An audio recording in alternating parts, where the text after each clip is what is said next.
حضور اکرم صلی اللہ علیہ وسلم کے دور میں ایک نوجوان تھا، بڑا عبادت گزار، بڑا ہی زاہد، متقی، پرہیزگار۔ وہ عبادت کرتا، نمازیں پڑھتا، روزے رکھتا، صدقات خیرات نکالتا۔ اور وہ نمازیں کس کے پیچھے پڑھتا؟ ہم نمازیں پڑھتے ہیں اپنے امام کے پیچھے، ہم نمازیں پڑھتے ہیں علماء کے پیچھے، لیکن وہ اتنا خوبصورت نوجوان، اتنا خوش قسمت نوجوان جو نمازیں پڑھتا تھا امام الانبیاء صلی اللہ علیہ وآلہ وسلم کے پیچھے، کہ جنہوں نے سارے نبیوں کو نماز پڑھائی ہے، امامت کروائی ہے۔ سبحان اللہ، عبادت گزار، متقی، پرہیزگار، اللہ اکبر۔ لیکن ہوا کیا؟ اس کا آخری وقت آ گیا۔ جب اس کا آخری وقت آ گیا وہ بیمار پڑ گیا، اس کی بیماری میں اضافہ ہوتا ہی چلا گیا، بیماری بڑھتی چلی گئی، وہ ٹھیک ہونے پہ نہیں آ رہا تھا۔ اللہ اکبر کبیرہ، یہاں تک کہ اس کی روح نکلنے کا وقت آ گیا، یعنی عین موت کے وقت میں وہ پہنچ گیا۔ اللہ اکبر کبیرہ۔ حضور اکرم صلی اللہ علیہ وآلہ وسلم نے 3 صحابہ کرام، ایک سیدنا عمار بن یاسر رضی اللہ تعالیٰ عنہ، دوسرے حضرت صہیب رومی رضی اللہ تعالیٰ عنہ، اور تیسرے حضرت بلال بن رباح رضی اللہ تعالیٰ عنہ، ان تینوں صحابہ کو ان کے گھر پہ بھیجا کہ جاؤ اور اس نوجوان کے زبان پہ کلمہ طیبہ جاری کرواؤ۔ سبحان اللہ۔ اب یہ تینوں صحابہ آئے اور کلمہ شریف پڑھوانے لگے، لیکن ان کی زبان پہ کلمہ جاری نہیں ہو رہا تھا۔ ناظرین غور کیجئے، وہ نوجوان کیسا کہ جس کی زبان پہ کلمہ شریف جاری نہیں ہو رہا، اللہ اکبر، جس نے نمازیں پڑھی ہیں خاتم النبیین کے پیچھے، مکی مدنی تاجدار کے پیچھے، اس کی زبان پہ کلمہ شریف نہیں آ رہا۔ سوچئے اس کا گناہ کیا تھا، کیا کمی تھی اس کی عبادت میں، کیا کمی تھی اس کی ریاضت میں۔ اللہ اکبر کبیرہ۔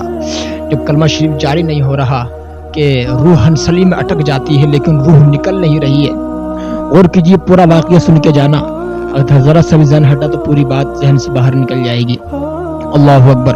حضور اکرم صلی اللہ علیہ وآلہ وسلم خود تشریف لائے۔ جب حضرت بلال نے جا کے بتایا، یا رسول اللہ، اس نوجوان کی زبان پہ کلمہ طیبہ جاری نہیں ہو رہا، اللہ اکبر، روح ہنسلی میں اٹک گئی ہے، روح نکل نہیں رہی ہے۔ حضور اکرم صلی اللہ علیہ وسلم تشریف لائے، آنے کے بعد آپ نے سارا جائزہ لیا، آپ سمجھ گئے بات کیا ہے۔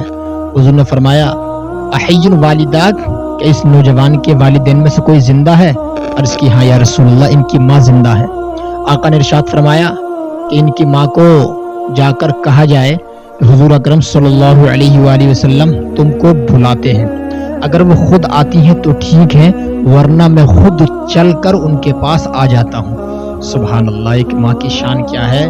سارے کائنات کے تاجدار، فخر موجودات، مالک کے جنت کہہ رہے ہیں اگر وہ خود چل کے میرے پاس آ جائیں تو اچھا، ورنہ میں خود ان کے پاس چل کے آ جاتا ہوں۔ جب پیغام پہنچایا، اس نوجوان کی ماں تشریف لائیں، کہا، یا رسول اللہ، خود آ جاتی ہوں۔ جب حضور علیہ الصلوۃ والسلام کی بارگاہ میں پیش ہوئی، آقا نے فرمایا، کیا تمہارے بیٹے کا عمل کیسا تھا؟ کہ اس بوڑھی ماں نے کہا، یا رسول اللہ، میرا بیٹا نمازیں پڑھتا تھا، روزے رکھتا تھا، صدقہ و خیرات نکالتا تھا، بہت نیک تھا۔ حضور نے فرمایا، لیکن تم اس سے راضی ہو؟ کہ یا رسول اللہ، میں اس سے راضی نہیں ہوں، میں اس سے ناراض ہوں۔ آقا نے فرمایا، اس کی وجہ کیا ہے؟ تو اس بوڑھی ماں نے کہا، یا رسول اللہ، میں ناراض اس لیے ہوں کہ یہ مجھ پر خرچ نہیں کرتا ہے، اپنی بیوی، اپنے وائف پر خرچ کرتا ہے اور مجھ کو ناراض رکھتا ہے۔ یعنی اس بوڑھی ماں نے کہا، یا رسول اللہ، میرا بیٹا نمازی بھی ہے، روزے دار بھی ہے، لیکن مجھ سے زیادہ یہ اپنی بیوی کو سمجھتا ہے، اسے ترجیح دیتا ہے، اسے فوقیت دیتا ہے، اور مجھے نہیں سمجھتا، میرا دل دکھاتا ہے، میں اس سے ناراض ہوں یا رسول اللہ۔ اللہ اکبر کبیرہ۔ وہ انسان جس نے حضور کے پیچھے نمازیں پڑھی ہیں، ماں ناراض ہے اور اس کی روح ہنسلی میں اٹک گئی ہے، کلمہ طیبہ زبان پہ جاری نہیں ہو رہا ہے۔ اندازہ لگائیے، میں ان نوجوانوں سے کہنا چاہتا ہوں، جب تمہاری نوجوانوں شادی ہو جاتی ہے اور تم اپنی ماں پر خرچ کرنے کے بجائے اللہ اکبر ہاتھ بالکل کھینچ لیتے ہو اور تھیلی میں چھپا کے اپنی وائف کے پاس چیزیں لے کر جاتے، اس ماں سے چھپا رہے ہو جو دنیا میں تمہارے لانے کا تم کو سبب بنی ہے، اس ماں سے، کہ اگر وہ نہیں ہوتی تو تم نہیں ہوتی اس کائنات میں۔ اللہ اکبر۔ اب سنیے ذرا، اس سے مختصر کرتا ہوں واقعہ، حدیث پاک کی روشنی میں یہ واقعہ میں آپ کو بتا رہا ہوں۔ حضور اکرم صلی اللہ علیہ وسلم نے ارشاد فرمایا بوڑھی ماں اپنے بیٹے کو معاف کر دے.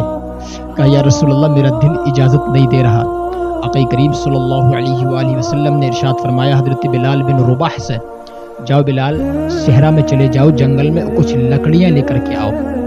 اور اس نے بوڑھی ماں نے کہا یا رسول اللہ لکڑیاں کیوں جمع کر رہے ہیں؟ آقا نے ارشاد فرمایا میں لکڑیاں کو اکٹھا کروں گا اور اس کو جلاؤں گا, ان میں آگ لگاؤں گا. جب لکڑیاں جل جائیں گی آگ روشن ہو جائے گی اس میں تمہارے بیٹے کو جلاؤں گا.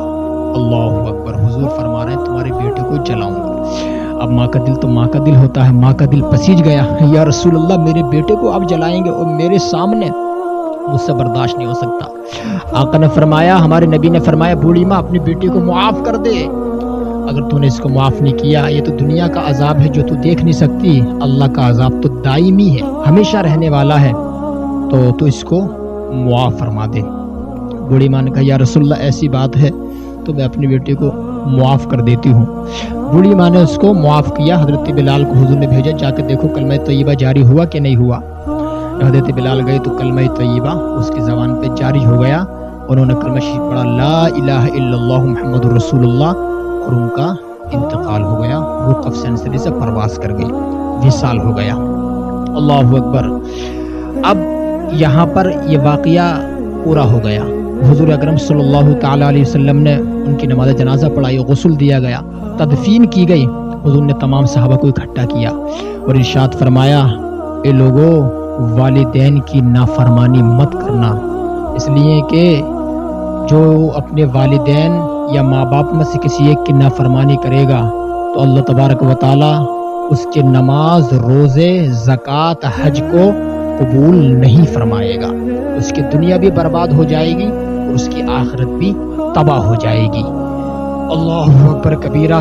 سوچیے ذرا وہ نوجوان حضور کے پیچھے نمازیں پڑھتا تھا اور صرف اپنی بیوی کو ماں سے زیادہ سمجھتا تھا, بیوی پہ خرچ کرتا تھا اور ماں کے اوپر خرچ نہیں کرتا تھا. ماں ناراض تھی تو روح نہیں نکل رہی تھی.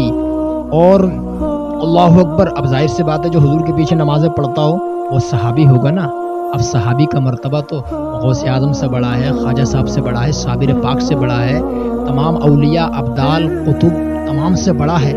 اب صحابی سے ماں ناراض ہے معمولی سی غلطی پر, اللہ اکبر کبیرہ, اور ان کی روح نہیں نکل رہی ہے, تو ہم پھر کس کھیت کی مولی ہیں؟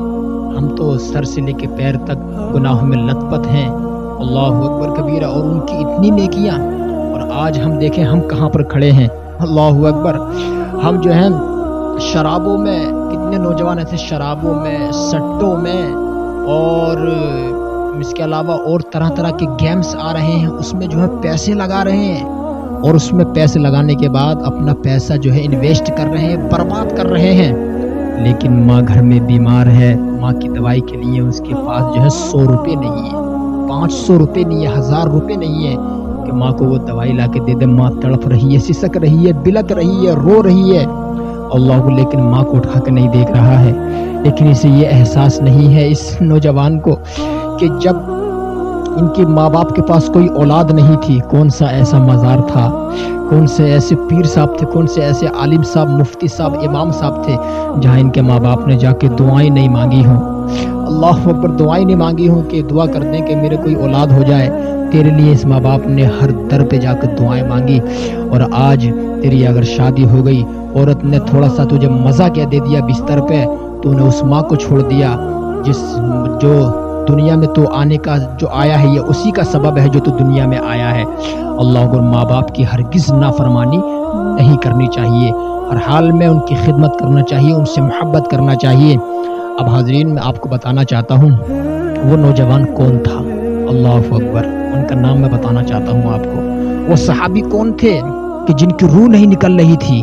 وہ صحابی رسول کون تھے؟ وہ کوئی اور نہیں, وہ بلکہ حضور کے بہت چہیتے پیارے صحابی جن کا نام سیدنا حضرت علقمہ رضی اللہ تعالی عنہ, ان کا نام تھا حضرت علقمہ رضی اللہ تعالی عنہ. ان کی روح جو ہے نہیں نکل رہی تھی. اللہ اکبر. اللہ تبارک و تعالی ہم سب کو والدین کی نافرمانی سے بچائے.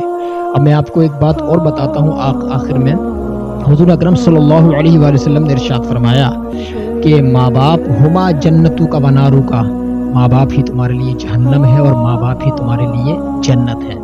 جنت کیسے ہیں؟ ان کی خدمت کر لو گے اللہ تعالیٰ تمہیں جنت دے دے گا، اور اگر تم ان کی نافرمانی کرو گے، ان سے اونچی آواز میں بات کرو گے، ان کا دل دکھاؤ گے، ان سے بار بار کہو گے تمہاری تو پرانی سوچ ہے، تمہاری تو اولڈ سوچ ہے، تم کیا جانو، ہم جانتے ہیں، ہم جو ہے پروفیشنل ہیں، ہم جدید زمانے میں زندگی گزار رہے ہیں، تم کیا سمجھو گے.